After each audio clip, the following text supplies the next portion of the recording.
decide about these things. In particular, what I want to announce today is an initiative to push government closer to the people and actually pull it out of Madison into places like right here in Green Bay. I think it's an issue of affordability, it's an issue of accountability, and those are things we want to accomplish with this initiative. Specifically, this is about bringing government closer to people, being more responsive to different industries.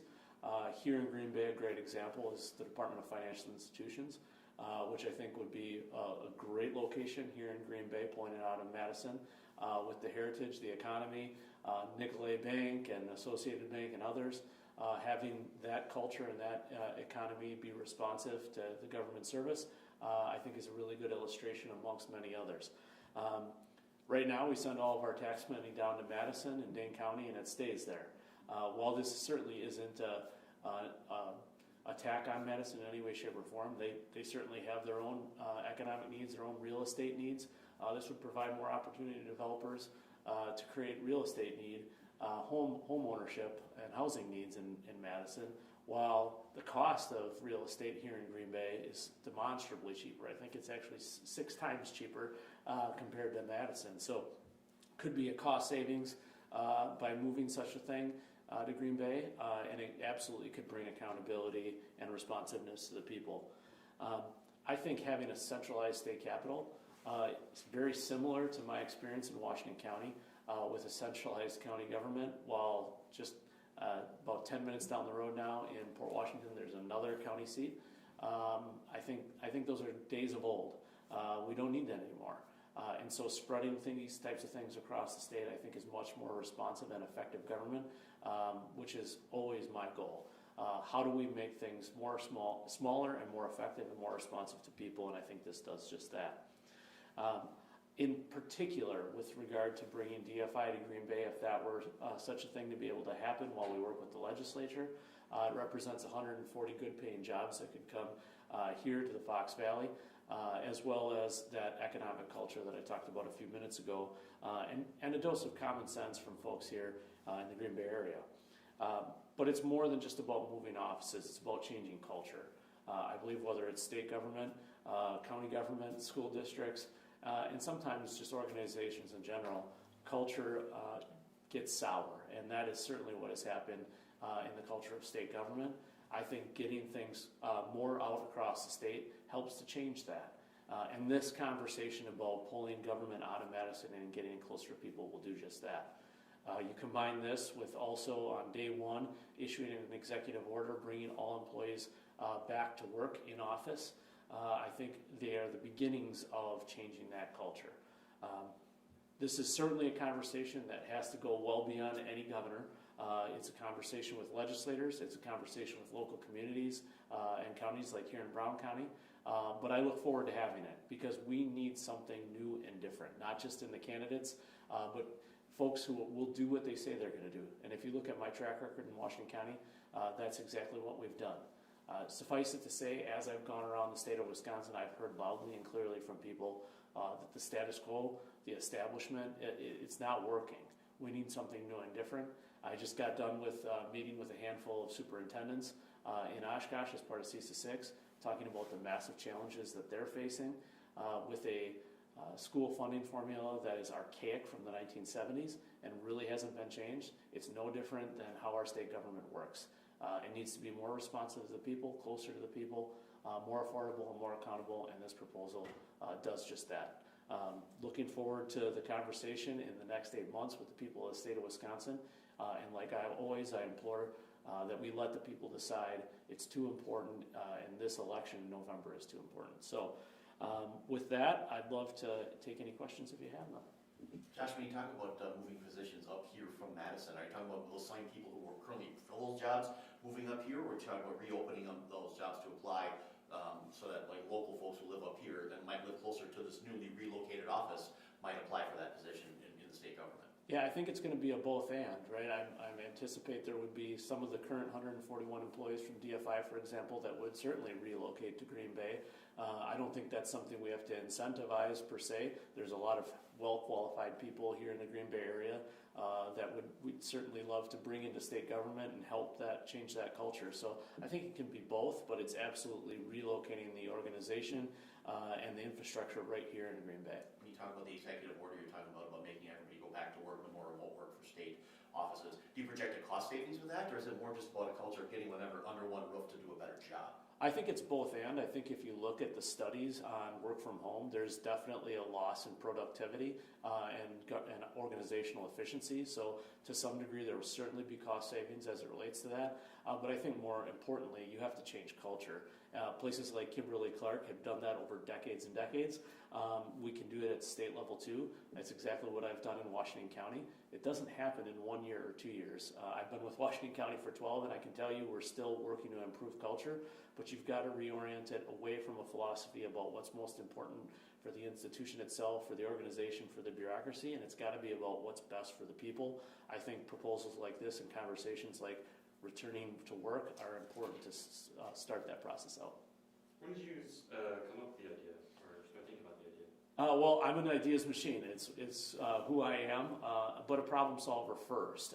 And I think this is one of the ways to help start changing that culture. In Washington County, we are in this process now and have been for some time. We have a county courthouse and a county grounds that is sprawled out over the course of 30 or 40 acres. We're working to consolidate that footprint to one building that is completely unified and put as much property back on the tax rolls as possible.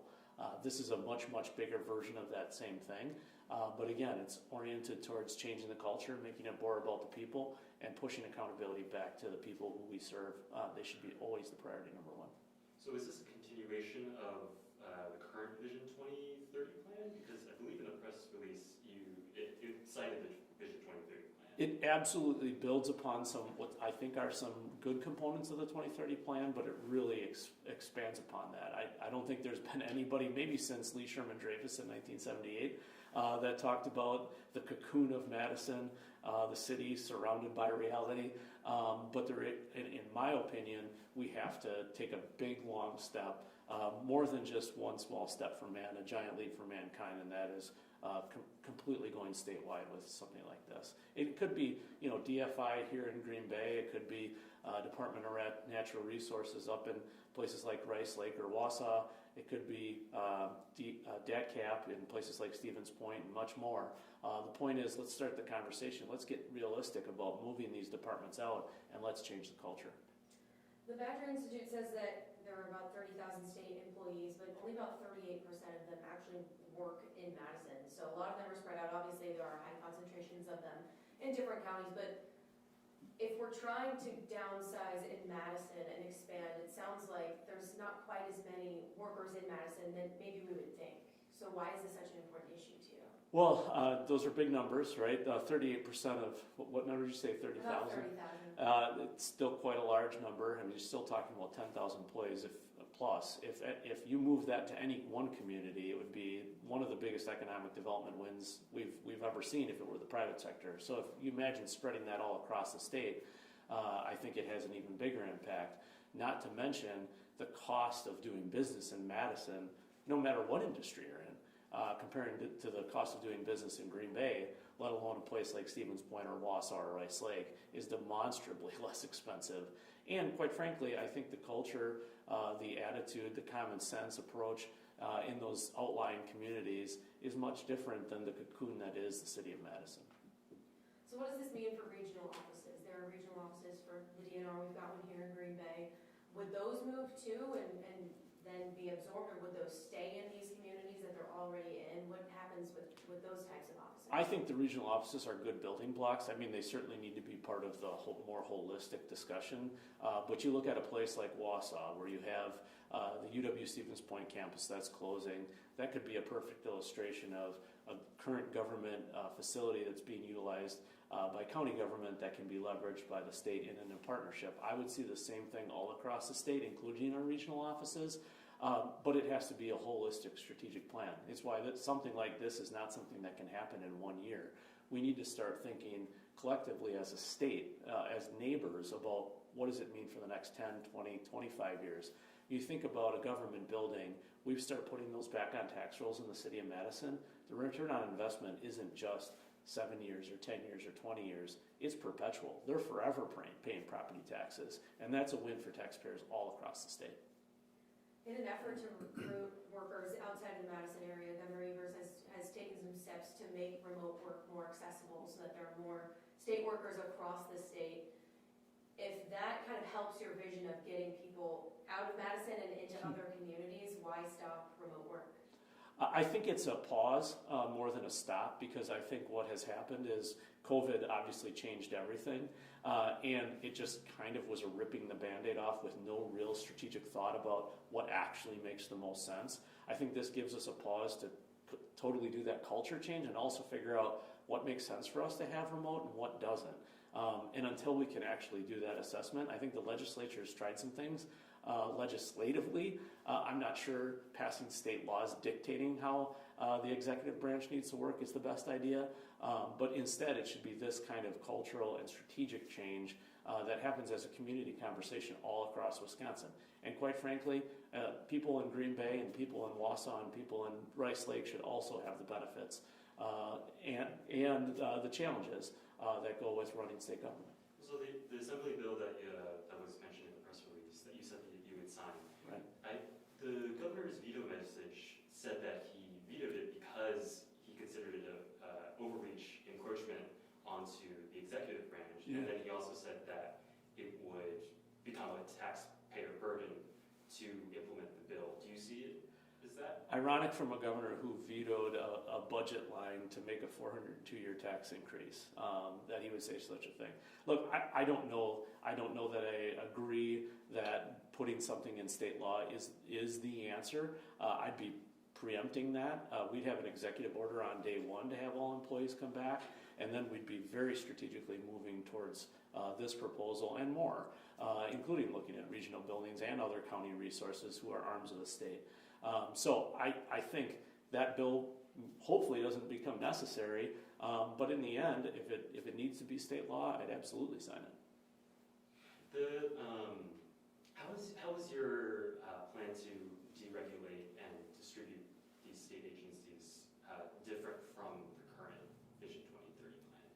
I think first of all, I think having a much smaller and more focused state government is demonstrably different from what we've seen in the last 7.5 years, and certainly all of my opponents on the other side of the aisle and what they're talking about, growing government exponentially.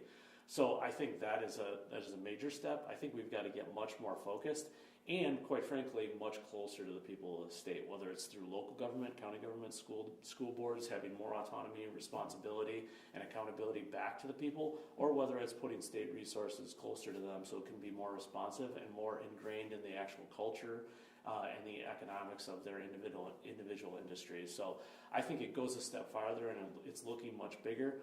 Yes, it's looking 25, 50 years out, and unfortunately for government, that's a pretty rare thing to hear and talk about. Your plan is looking 25 and 50 years out, absolutely. Okay. Yeah. Okay. I mean, you're moving a government building is a minimum a 50-year move, right? That's not something that you're going to do every 5 years, look for a new lease or something like that.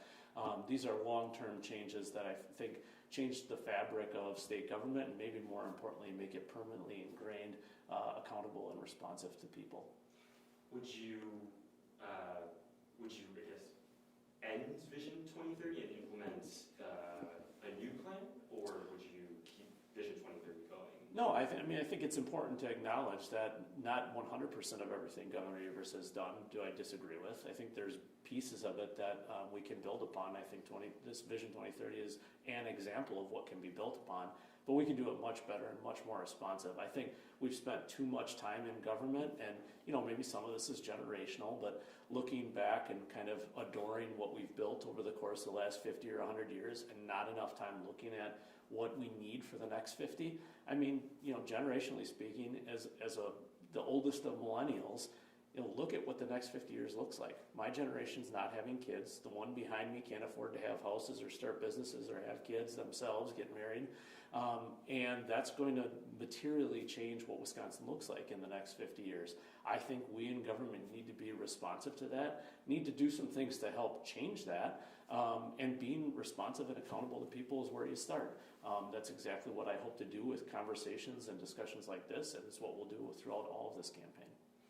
Do you anticipate, say for the Department of DFI moving to Green Bay, do you anticipate that all 141 employees would move up to Green Bay? And yeah, I do. I think that's the starting point for sure. And then as you begin to build out the strategic plan, just like we've done in Washington County, I think you then also figure out now what are the positions that do make sense to work from home, because there almost certainly are. And is it a hybrid model? Is it a purely work from home model? Maybe it makes more sense for people in Superior remotely working, answering phones. I'll give you a really good example of this. At the county level, we're an arm of the state. We administer economic support, which SNAP benefits have been all over the news lately. Those are all county employees. They work on a regional basis. All of their work is computer-based and phone-based. They could work from anywhere.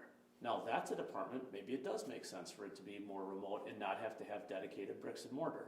But again, we didn't make the decision that way. We made the decision based on COVID is happening, everybody needs to stay home, and in this case, we're now 6 years almost away from COVID, and we're still implementing a lot of the same policies with really no forethought or strategy. I think that's the kind of thing that this discussion begins to drive. Again, cultural change that really reorients government to be focused on people and less focused on itself.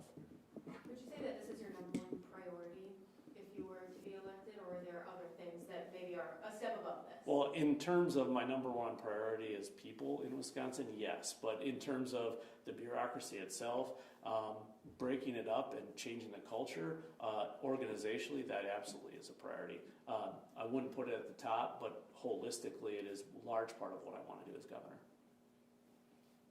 What are we leaving out? Is there anything we didn't ask about that you think is important to add or mention today? Let me see if I've got anything else here.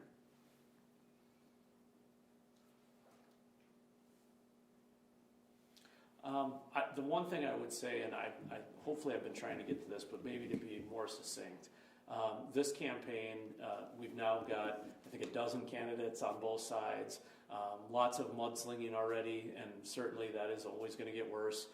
Social media bombs and talking past each other, no doubt. But I think campaigns should be about ideas, and they should be about the people. This is an idea that I think demonstrably changes the way we think about government. I think that's exactly what needs to happen in Wisconsin, is a totally new way of thinking, and we need to have elected leaders who actually do what they say they're going to do. They don't just run for office, have a little piece of literature that says they're going to make government smaller and more effective or more affordable, and then they don't do it. They actually get in office and govern. It should be less about politics and more about actually the people and governing to benefit them. I think this starts conversations like that, and all of my campaign is going to be oriented around it as well. Thank you for asking that. Have you talked with anybody from Green Bay or Stevens Point or Wausau about moving these agencies? I actually have, yeah. Thanks for asking about that. Specifically, the county administrator up in Marathon County, I had talked to him when I heard the news that they had their 2-year campus shifting over to their technical college. I mean, what a great collaboration between the tech school and the UW. You'd think cats and dogs are living together, but no, it can work. And now they've got this big vacant space with multiple buildings. How can we work together? How could the state government and county government partner? Maybe this could be a way. Maybe it's not all the solution, but it could be part of it. And I think we can go all around the state and have conversations just like this one.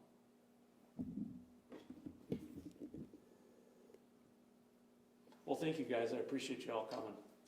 Thank you. Merry Christmas. Happy holidays. Merry Christmas.